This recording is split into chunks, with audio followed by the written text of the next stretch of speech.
The ship appeared without warning. One moment, the outer solar system monitoring stations showed nothing but the usual traffic. Mining vessels headed to the asteroid belt, passenger shuttles to Mars, science expeditions to the moons of Jupiter. And the next moment there it was. Not a small scout vessel or diplomatic cruiser, but a fleet. Sleek, gleaming ships with predatory lines, their hulls adorned with markings in an alien script that Earth's linguists were already frantically trying to decipher. Commander Jian Li of the System Defense Force sighed as he studied the holographic display showing the fleet's position just beyond Neptune's orbit. His graying hair and the fine lines around his eyes spoke of a career spent dealing with practical problems. Equipment malfunctions on Mars colonies, pirate raids on asteroid mining operations, and the occasional overzealous corporate security force overstepping its bounds. Not once in his 15-year career had he dealt with an alien invasion. Assessment, he asked his second-in-command. Definitely military vessels, sir. Energy readings off the charts. Weapons systems we can't even begin to classify. They could wipe out our entire defense force without breaking a sweat. Commander Lee nodded, taking another sip of his coffee. And yet, here we are, still drinking coffee. He checked his watch. Schedule a briefing with Earth Command in 30 minutes. Let's see what these visitors want before we start panicking. Across the solar system, in New York, Ambassador Eva Rostova was already in motion. Her normally impeccable suit was slightly rumpled. She'd been called directly from a diplomatic reception when the aliens appeared, but her steely composure never wavered. As the United Earth government's top diplomat, she had negotiated treaties with separatist factions on Mars and defused corporate wars over asteroid mining rights. Aliens, she reasoned, couldn't be any more difficult than dealing with the CEO of Quantum Resources Limited during the water rights crisis of 2119. Meanwhile, in his cluttered laboratory at the Massachusetts Institute of Advanced Technology, Dr. Eris Thorne was practically bouncing with excitement. Tall and lanky, with perpetually disheveled hair and clothes that never quite matched, he looked every bit the stereotype of the eccentric genius. His workspace was a chaotic jumble of equipment, half-assembled prototypes, and empty coffee cups. "Ellie, did you see the readings?" he called out to his AI assistant as he furiously typed commands into his terminal. "The energy signatures from those ships, they're using principles that completely contradict what we thought we knew about quantum displacement. This is revolutionary." "Dr. Thorne," the calm voice of Ellie replied from the laboratory speakers. "Perhaps you should also consider the diplomatic implications of an alien armada appearing in our solar system." Dr. Thorne waved dismissively. "Politics is Ambassador Rostova's problem. Science is mine. And scientifically speaking, this is the most exciting thing to happen since we confirmed non-bacterial life on Europa." The first communication came 24 hours after the fleet's arrival. By then, the United Earth government had assembled its crisis team in the sprawling underground complex beneath Geneva. Ambassador Rostova sat at the center of the conference table, flanked by military, scientific, and political advisors. Commander Lee attended via secure holographic link from the SDF headquarters on Luna. Dr. Thorne had been reluctantly convinced to join as well, though he spent most of the meeting fidgeting and scribbling equations in his notebook. The alien message was broadcast simultaneously on all communication channels across Earth and its colonies. A figure appeared on screens worldwide. Humanoid but unmistakably alien, with bluish-gray skin, sharp facial features, and eyes with vertical pupils. It wore an elaborate uniform covered with insignia that seemed to indicate high rank. When it spoke, its voice was translated by AI systems into a mechanical approximation of human speech. "People of Earth, I am Grand Moff Kyler, representative of the Galactic Council, the governing body of the civilized galaxy. Your isolated system has been monitored for some time, and it has been determined that you have reached a sufficient level of development to be formally acknowledged." The alien, Kyler, continued with practiced precision. "The Galactic Council extends an invitation for Earth to join our collective. This is not an offer, but a formality. All discovered spacefaring species must submit to Council governance and regulation. You will provide resources according to the standard tribute schedule, adapt your laws to comply with council regulations, and accept council oversight of your technological development. Kyler's vertical pupils narrowed slightly. Refusal is not advised. For reference, the last 16 species that declined. Council membership were subjected to corrective measures. 14 no longer exist. The remaining 2 serve as cautionary examples. The Council fleet currently in your system is but a small fraction of our military might. The alien's tone shifted, becoming almost indulgent. You have 3 of your planetary rotations to respond. I recommend swift acceptance. Kyler out. As the transmission ended, the conference room erupted into a cacophony of voices. Politicians shouted about sovereignty. Military officers demanded immediate mobilization. Economic advisors began calculating the impact of standard tribute on global markets. Ambassador Rostova simply raised a hand, and gradually the room fell silent. "Let's approach this methodically," she said, her voice carrying the calm authority that had seen her through countless diplomatic crises. "First, let's be clear about our actual position. Commander Lee, in your professional assessment, do we have any military option against this force?" Lee's holographic form shrugged. "With all due respect to our brave men and women in the SDF, if their technology is as advanced as it appears, we'd be throwing rocks at a tsunami. Our fleet is designed for system security and anti-piracy operations, not interstellar warfare." Rostova nodded.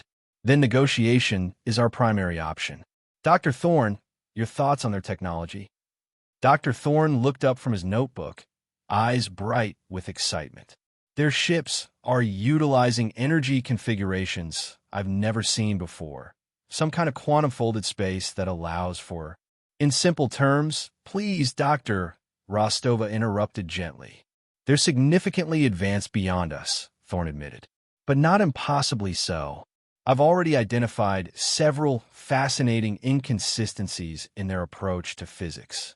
They seem to rely heavily on a specific frequency range for their energy systems that suggests—" "Thank you, Doctor," Rostova cut in again. "So we're dealing with an advanced civilization that believes itself entitled to our submission." She tapped her fingers thoughtfully on the table. "I've negotiated with entities that thought they held all the cards before. The President of the United Earth Government, a normally imposing figure now looking distinctly uncomfortable, leaned forward. "Ambassador, they've threatened our extinction. Perhaps we should consider accepting their terms, at least temporarily, while we develop countermeasures." Rostova smiled thinly. "Madam President, in my experience, bullies expect either immediate capitulation or outraged defiance. They're rarely prepared for calm, procedural engagement." She turned to her assistant. "Draft a response to this Grand Moff Kyler. Acknowledge receipt of their communication. Express our interest in learning more about the specific terms of council membership. Request detailed documentation on resource tribute calculations, regulatory frameworks, and the process for raising grievances within the council structure." "You want a bureaucracy, the Medeth?" one of the generals asked incredulously. "I want to buy us time while appearing cooperative but not submissive," Rostova replied. "And I want to see how they handle dealing with humans." In the end, Earth's official response to the ultimatum was a masterpiece of diplomatic non-commitment, acknowledging the Council's kind invitation, expressing serious interest in potential membership, but citing the need for internal consultation processes and comprehensive understanding of membership obligations before any formal decision could be made. The response was transmitted exactly 71 hours after the ultimatum, just before the deadline, but not rushing to meet it either. Grand Moff Kyler's reaction was broadcast shortly thereafter. His alien features contorted in what translator AI suggested was a mix of confusion and irritation. "Your response is insufficient," Kyler stated flatly. "The Council does not invite or negotiate. We determine, and lesser species comply. Your internal political structures are irrelevant to this process." Ambassador Rostova, watching from her office with a cup of Earl Grey tea, merely raised an eyebrow. "Interesting. No flexibility in their diplomatic protocols. That's useful to know." Kyler continued. To demonstrate the seriousness of the Council's position, we will provide a small demonstration of our capabilities. Perhaps then you will understand the futility of delay. The transmission ended abruptly. Commander Lee received the alert moments later. 3 Council vessels had broken formation and were accelerating toward the inner solar system. Track them, he ordered calmly. Alert all SDF units, but maintain defensive posture only. No provocative actions. The alien ships bypassed Earth entirely, instead targeting a cluster of communication satellites in high Earth orbit and an automated asteroid mining platform in the belt. Precise energy weapons flashed, and in seconds both targets were reduced to clouds of superheated debris. The demonstration was recorded and broadcast worldwide, along with another message from Kyler, detailing the minimal nature of the weapons used and reiterating the demand for Earth submission. The reaction from Earth's population was not what the Galactic Council expected. Instead of mass panic or immediate capitulation, the primary response was irritation. Global news networks covered the attack, of course, but by the next day, the story had been bumped from the lead position by the World Cup finals and a scandal involving a popular entertainment star. Social media briefly flooded with alien memes. Galactic Karen demands to speak to Earth's manager became particularly viral before users moved on to the next trending topic. Corporate executives complained about the destroyed mining platform's impact on quarterly profits. Telecom companies issued annoyed statements about service disruptions and promised customers that backup satellites would restore full connectivity within days. Insurance companies debated whether hostile alien action fell under Act of God clauses or required a new category altogether. In her Geneva office, Ambassador Rostova fielded a call from Grand Moff Kyler, whose translator struggled to convey the mixture of incredulity and indignation in his voice. Your population does not seem to comprehend the gravity of the situation, Kyler said. We have demonstrated but a fraction of our capability. Do they not understand that we can reduce your world to molten rock? Rostova nodded sympathetically. I understand your confusion, Grand Moff. Humans can be remarkably pragmatic. They recognize that panic would serve no purpose. Rest assured, our government is taking your communication very seriously. This was true, though perhaps not in the way Kyler might have hoped. Even as they spoke, Dr. Thorne and a hastily assembled team of Earth's brightest physicists and engineers were analyzing every scrap of data from the alien attack. Commander Lee's strategic team was developing asymmetric response scenarios, and Ambassador Rostova herself was preparing to test just how patient the mighty Galactic Council could be. We're establishing a special committee to evaluate Council membership requirements, she informed Kyler pleasantly. They'll need comprehensive information, of course. Legal frameworks, historical precedents, resource calculation methodologies, technological integration protocols. The full documentation package. Our systems may be incompatible with yours. Perhaps you could send representatives to assist with the technical aspects? Kyler's vertical pupils narrowed to slits. This is not a negotiation, Ambassador. The Council does not send technical advisors to potential member worlds. You will receive basic instruction after formal submission. I understand completely, Rostova replied with a smile that didn't reach her eyes. However, our governmental structure requires informed consent from our constituent nations. Without proper documentation, I fear the process could take months, possibly years. This is unacceptable, Kyler snapped. I agree it's not ideal, Rostova said soothingly, but it's the reality of our system. Unless, of course, you'd prefer to deal with each of Earth's 193 nations individually. Some of them have even more complex bureaucratic requirements than our unified government. By the time the call ended, Kyler looked like he was suffering from what humans might call a migraine, and Rostova had secured another week of informational exchange before any formal response would be provided. How did it go? The president asked when Rostova called to report. They're used to immediate submission or futile resistance, the ambassador replied. They have no playbook for dealing with a species that acknowledges their power but responds with committee meetings and information requests.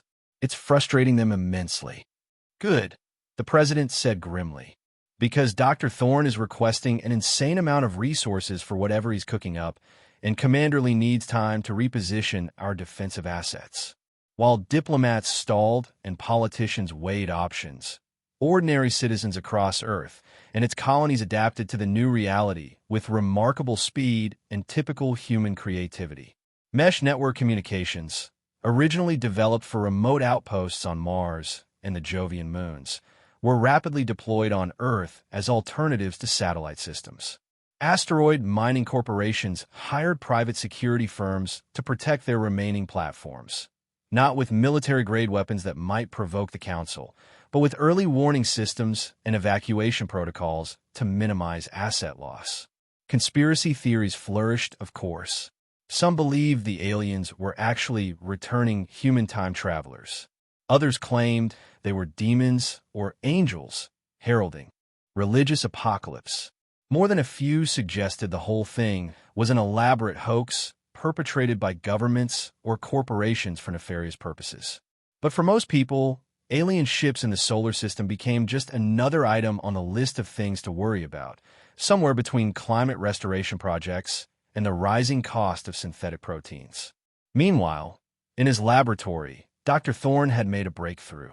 It's all about frequency resonance, he explained to a group of military and government officials, his hands gesturing wildly as he paced around the holographic display of a council vessel.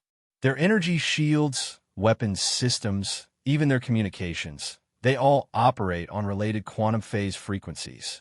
It's elegant, highly efficient, and potentially their greatest vulnerability. In English, Doctor, Commander Lee prompted. Thorne sighed dramatically. They've optimized for maximum power and efficiency by building all their systems around the same fundamental principles. Like an entire modern society dependent on a single power grid with no backups. And this helps us how? Asked one of the generals. Because, Thorne said with a grin that bordered on manic, I've designed a device that can generate a targeted quantum phase disruption. A pulse that would temporarily destabilize their energy systems. Not permanently damage, we're not that advanced, but temporarily disable them. Like an electromagnetic pulse for their technology. How temporarily? Commander Lee asked, suddenly interested. Minutes, perhaps hours, depending on their recovery protocols, Thorne admitted. But in battle, minutes can be decisive. How soon can you have a prototype? The president asked. We already have one, Thorne replied, the gleam in his eye growing brighter. Small scale, but functional. The problem is range. At current capacity, we need to be practically on top of their ships for it to work. Leave that problem to me, Commander Lee said thoughtfully. 2 weeks after their initial appearance, the Galactic Council's patience had worn dangerously thin. Grand Moff Kyler had submitted increasingly frustrated reports to his superiors, who responded by dispatching a higher-ranking official to assess the situation. Inquisitor Vale arrived in a ship that dwarfed even Kyler's command vessel, its hull decorated with what appeared to be trophies from conquered civilizations. Tall, gaunt, and with skin a darker shade of blue-gray than Kyler's, Vale radiated an aura of cold authority that made even the hardened Grand Moff nervous.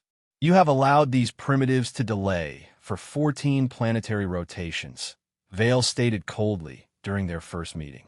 The Council is displeased. The humans have proven unusually resistant to standard intimidation tactics, Kyler explained. Their social structure is chaotic, their reactions unpredictable. They acknowledge our superior firepower, but continue to insist on procedural requirements before submission.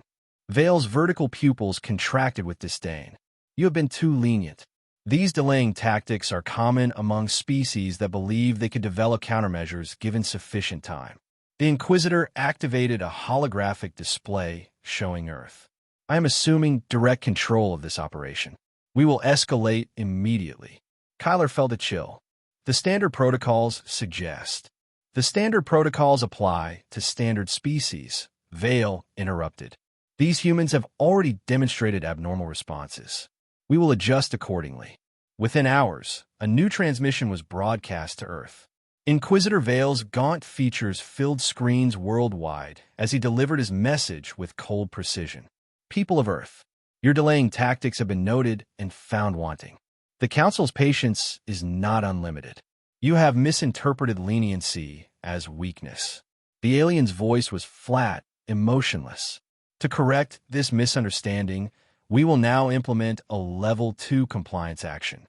Your lunar colony will be isolated, and strategic targets on your Mars settlement will be neutralized. You have 6 hours to transmit your unconditional acceptance of Council authority before these actions commence. In the emergency session that followed, even Ambassador Rostova looked concerned. This Inquisitor Vale is not playing the same game as Kyler, she admitted to the assembled leadership. He's cutting through our bureaucratic defenses and setting concrete deadlines with clear consequences. The lunar colony has over 200,000 people, the president said, her face ashen. And Mars, approximately 35,000 permanent residents, plus temporary scientific and corporate personnel, Commander Lee supplied grimly. Neither has meaningful defensive capabilities. Options? The president asked. Dr. Thorne cleared his throat. My quantum disruption device works in laboratory settings, but we're nowhere near ready for field deployment. We need another month at minimum for proper testing. We don't have a month. We don't even have a day, Commander Lee pointed out. Ambassador Rostova tapped her fingers on the table thoughtfully. Perhaps we don't need to be ready yet. We just need them to think we're not ready at all. Exactly 5 hours and 55 minutes after Vale's ultimatum, Earth transmitted its response, a formal request for an extension, citing complex legal requirements and the need for proper translation of submission protocols. Almost immediately, as if they had been waiting for this exact response, the Council fleet moved into action. 3 massive vessels positioned themselves between Earth and Luna, cutting off direct travel routes. Another group headed toward Mars, weapons systems visibly powering up. Then something unexpected happened. As the Council ships approached Mars orbit, a small, unmarked vessel detached from the shadow of Phobos, one of the Martian moons. It was tiny compared to the alien warships, little more than a shuttle really, and appeared to be on an intercept course. On the command deck of his massive vessel, Inquisitor Vale observed the approaching craft with mild curiosity. A single primitive vessel challenges us, he remarked to Kyler. Perhaps they offer a formal surrender in person. Kyler wasn't so sure. The humans had been unpredictable thus far, and this seemed oddly specific, a lone craft approaching a vastly superior force. It triggered warning signals in his military mind. We should maintain distance and scan it thoroughly, he suggested. Vale dismissed the concern with a gesture. It is insignificant. Continue approach to the Mars colony. If the vessel interferes, destroy it. The shuttle continued its approach, broadcasting no messages, making no aggressive moves. When it was within 1,000 kilometers of the lead Council ship, it simply exploded. Not a violent detonation, but a sudden, silent pulse of energy that expanded in a rippling wave. As it passed through the Council vessels, their external lights flickered and died. Weapons arrays went dark. Communication systems failed. Aboard the lead ship, Vale and Kyler watched in disbelief as their advanced technology simply stopped responding. Emergency systems activated, keeping life support and artificial gravity functional, but little else. What have they done? Vale hissed, his composure cracking for the first time. Kyler had no answer. Nothing in the Council's extensive records of primitive species suggested that humans should have been capable of such an attack. Back on Earth, in the SDF command center, Commander Lee watched the telemetry with grim satisfaction. Dr. Thorne's device worked better than expected, he noted. Now for Phase 2. He opened a communication channel to the fleet of small, agile vessels hidden in Mars orbit. A mix of SDF patrol ships, repurposed mining craft, and even some civilian vessels retrofitted with minimal defenses. Operation Mosquito is a go, he ordered. Remember, this is not an engagement. It's a demonstration. No lethal force unless absolutely necessary for self-defense. The fleet of smaller ships swarmed out from hiding, approaching the disabled Council vessels from all directions. Rather than attacking with traditional weapons, they employed a variety of unconventional tactics. Some attached themselves to the hulls of the larger ships and deployed electronic countermeasures to further scramble their systems. Others used industrial-grade lasers to precision-target external sensors, not destroying them, but effectively blinding them with targeted overloads. A few simply sprayed opaque compounds over viewports and camera systems. None of these actions would cause permanent damage, but collectively they created a chaotic, disorienting experience for the Council forces, a clear demonstration that humans could be troublesome in ways they hadn't anticipated. Aboard the lead Council ship, now drifting powerless in Mars orbit, Inquisitor Vale was livid. "This is intolerable. The moment systems are restored, I want those human vessels destroyed. Then target their Mars colony as planned. Maximum casualties to ensure they understand the price of defiance." Grand Moff Kyler, watching the sensor displays as they flickered back to life, showing the swarm of small Earth vessels dancing around their disabled capital ships, felt a growing unease. Every instinct developed over his long military career told him they were approaching this all wrong. "Inquisitor, perhaps we should reassess," he suggested carefully. "The humans have demonstrated technological capabilities beyond our intelligence estimates. A strategic withdrawal to consolidate." "Withdrawal?" Vale's voice was deadly quiet. "The Council does not withdraw. We have encountered thousands of species, subjugated hundreds. We will not be humiliated by primitives who have barely reached their own satellite." "But they have. Already." "Silence." Vale cut him off. "I'm taking direct command of all offensive operations. As systems are restored, all vessels will target human military assets first, followed by population centers. We will escalate to Level 4 compliance protocols." Kyler's blood ran cold. Level 4 protocols were typically reserved for species that had directly attacked Council homeworlds. They called for systematic extermination of military-age population segments and forced relocation of survivors. It was, in his view, a wildly disproportionate response to what had essentially been a non-lethal demonstration. Something in him rebelled at the thought. Throughout his career, he had faithfully executed Council directives, believing in the fundamental order they brought to a chaotic galaxy. But the humans hadn't actually harmed anyone. They had simply refused to play by the expected rules. As power gradually returned to the ship systems, Vale began issuing specific targeting orders to the fleet. The first restored weapons systems would target the small human vessels, then proceed to the Mars colony's main environmental control center, an attack that would kill thousands of civilians. Kyler made his decision in that moment. With a subtle gesture to his personal security detail, officers who had served with him for decades and whose loyalty he trusted implicitly, he moved toward Inquisitor Vale. "Inquisitor Vale," Kyler announced formally. "Under Council Military Code Section 12, Paragraph 3, I am relieving you of command due to tactical instability endangering the mission and our forces." Vale turned slowly, his expression one of pure disbelief. "You dare?" But Kyler's security team had already moved into position, weapons drawn. "I do dare," Kyler replied steadily. Level 4 protocols against a species that has shown restraint in their response is a violation of Council principles and an unnecessary escalation that endangers our personnel. Before Vale could respond, he was efficiently disarmed and restrained by Kyler's team. Kyler turned to his communications officer. "Open a channel to the human vessels." When the connection was established, Kyler found himself facing Commander Lee, whose expression revealed nothing of his thoughts. "This is Grand Moff Kyler of the Galactic Council fleet. I propose an immediate cessation of hostilities and communications to prevent further misunderstandings." Commander Lee's face remained impassive. "You've disabled our mining operations, destroyed satellites, threatened our colonies, and now you want to talk because your ships stopped working? That's an interesting negotiating position, Grand Moff." Kyler suppressed his irritation. "I am currently the ranking officer of this fleet following the indisposition of Inquisitor Vale. I believe both our interests would be served by a temporary standing down of forces while we address technical issues." A ghost of a smile flickered across Lee's face. You're asking for our help in fixing your ships after you threatened to destroy our colonies? I am proposing a mutual de-escalation, Kyler replied stiffly.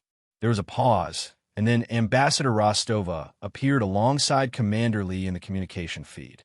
Grand Moff Kyler, she said with professional courtesy, I'm pleased to hear a more reasonable tone from the Council. The United Earth government is always open to peaceful dialogue. Perhaps this incident provides an opportunity to establish a different kind of relationship than originally proposed. Kyler, veteran of 100 first contact scenarios, recognized when he was being outmaneuvered diplomatically. But at this point, with half his fleet disabled and an inquisitor in custody, essentially an act of mutiny against the Council, his options were limited. I suggest we begin with a technical assistance arrangement, he said carefully, followed by more comprehensive discussions about Earth's relationship with the Council. Rostova smiled. I'll have our technical teams standing by, and I look forward to learning more about this Galactic Council of yours, particularly its policies on member autonomy and resource contribution calculations. Kyler had the distinct feeling he had just stepped from one problematic situation into another, potentially more complicated one. The aftermath of what humans quickly dubbed the Mars standoff unfolded in ways none could have predicted. Earth technical teams, under careful supervision, provided just enough assistance to allow the Council ships to restore basic functions. Not enough for weapons, but sufficient for propulsion and life support. The majority of the Council fleet withdrew to the outer solar system to effect more comprehensive repairs, while Kyler's command ship remained in Earth orbit for diplomatic consultations. Inquisitor Vale became an unexpected diplomatic bargaining chip. His presence on Kyler's ship, officially as a guest, but effectively a prisoner, created a complicated situation for the Council hierarchy. Kyler had committed what amounted to mutiny by Council standards, but had also potentially prevented a disastrous escalation. The fact that humans possessed technology that could temporarily neutralize Council ships added another layer of complexity to the situation. News of the confrontation spread rapidly through Council space. The images, widely distributed through both official and unofficial channels, of mighty Council warships dead in space while being swarmed by tiny human vessels caused a sensation. For many subject species, it was the first time they had seen Council forces in a position of vulnerability. Within the Council itself, the incident triggered a political crisis. The hardline faction, represented by Vale, demanded immediate and overwhelming military action to make an example of Earth.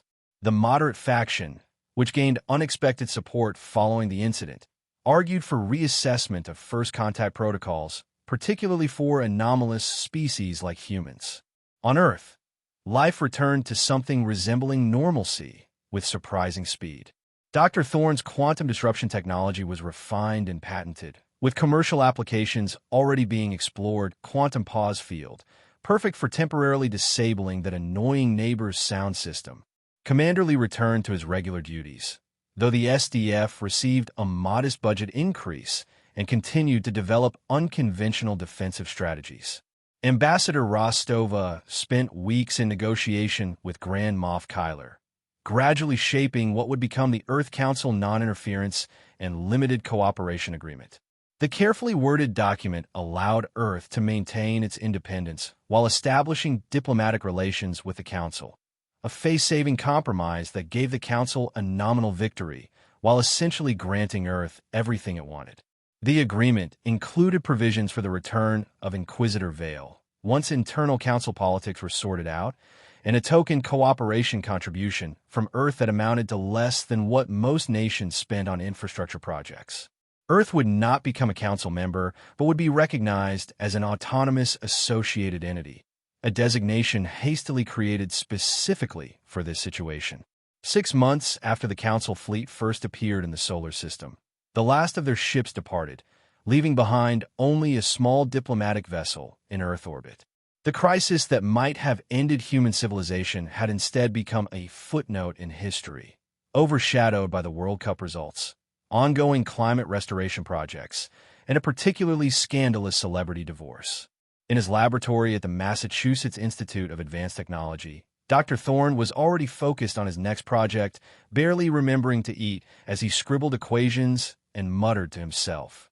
His quantum disruption technology had opened new theoretical avenues that he was eager to explore, regardless of their practical applications. Dr. Thorne, his AI assistant Ellie interrupted. Commander Lee is here to see you. Thorne looked up, blinking in confusion. Lee? Why would— Oh, right, I promised to explain the new gravity manipulation concept. Send him in. Commander Lee entered the cluttered lab, carefully avoiding a precariously balanced tower of equipment. Dr. Thorne, I trust you're well. Yes, excellent. I've been working on an extension of the quantum field theory that I think could lead to another incident like the one with the Council ships. Lee interrupted, looking concerned. Thorne waved dismissively. Nothing so dramatic, though there might be applications for improved propulsion systems, or possibly a way to manipulate local gravity fields for construction purposes, or possibly create tiny, controlled singularities, but that's very theoretical at this stage. Lee sighed. Perhaps we should establish some protocols for testing new technologies that might alarm our galactic neighbors. Bureaucracy, Thorne muttered disapprovingly, slows everything down. Sometimes slowing things down is exactly what's needed, Lee replied. Speaking of our neighbors, have you seen the news? Apparently, there's been some kind of political revolution within the Galactic Council. The moderate faction has taken control from the traditionalists who've been in power for centuries. Thorne glanced up briefly from his equations. Politics, even more boring than bureaucracy. Lee smiled slightly. Perhaps. But according to Ambassador Rostova, our little demonstration with your device played a significant role. Showing vulnerability in the Council's military might apparently inspired several subject species to demand reforms. Thorne said, genuinely surprised. You mean we accidentally triggered a galactic political revolution by not caring enough about their threats? Something like that, Lee acknowledged. Though I'd say it was more about demonstrating that different approaches can be effective. The Council's one-size-fits-all methodology for incorporating new species had never been successfully challenged before. On the screen behind them, a news anchor was reporting on the latest Council developments, but the volume was turned down low, the story deemed less important than local weather patterns and the upcoming entertainment awards. Lee watched the muted report for a moment, then shook his head with a faint smile. You know what's truly remarkable? After all that happened, alien contact, threats of destruction, technological breakthroughs, galactic political upheaval, most humans just went back to their daily lives. We didn't launch a militarization program. We didn't form an anti-council resistance. We just adapted and moved on. Why wouldn't we? Thorne asked, already half focused back on his equations. There are more interesting problems to solve than worrying about some bureaucratic aliens with outdated quantum field manipulation technology. Outside the lab window, life in Cambridge continued unabated. Students hurried to classes. Autonomous vehicles navigated the streets. In the distance, a shuttle prepared to launch for the moon, where 200,000 colonists continued their lives as if alien battleships had never threatened their existence. Perhaps humanity's greatest strength wasn't technological brilliance or military might, but simply the pragmatic ability to face existential threats with a collective shrug and a quiet certainty that life, somehow, would go on. As Commander Lee left Dr. Thorne to his equations, he found himself smiling at the thought. The mighty Galactic Council, with its thousands of years of history and hundreds of conquered species, had been fundamentally changed by encountering humans. Not because humans had fought them to a standstill or outwitted them with superior technology, but because humans simply hadn't cared enough to play by their rules. Sometimes the most powerful response to a bully isn't fear or anger, but indifference.